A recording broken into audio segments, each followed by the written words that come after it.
राज्यात 5 दिवस मुसळधार पावसाचा इशारा वर्तवण्यात आलाय। किनारपट्टीसह पश्चिम घाट परिसरात पावसाचा अंदाज आहे। कोल्हापूर सातारा जिल्ह्यात 5 दिवस जोर राहणार असल्याचंही हवामान विभागाने अंदाज वर्तवला आहे। तर मग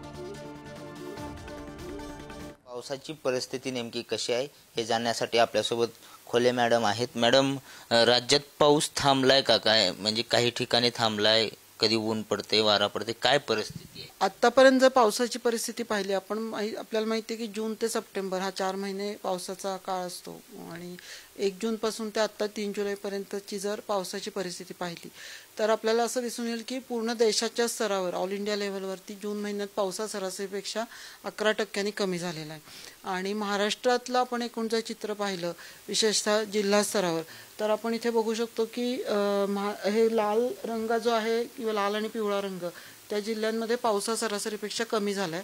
तर आपण याच्यात बघू शकतो की 3 जुलैपर्यंतच जी पावसाची जिल्हावार आपण आत्ताची जर परिस्थिती पाहिली तर विदर्भातले बरेचसे जिल्हे आणि मध्य महाराष्ट्रात नंदुरबार, उत्तर मध्य महाराष्ट्रात आणि मराठवाड्यामध्ये हिंगोली या जिल्ह्यांमध्ये पाऊस हा सरासरीपेक्षा कमी झालेला आहे। पण हे जिल्हे जर वगळले तर बाकी महाराष्ट्रातल्या सर्व जिल्ह्यांमध्ये हा पाऊस हा सरासरीच्या इतका किंवा सरासरीपेक्षा जास्तच झालेला आपल्याला दिसून येतो।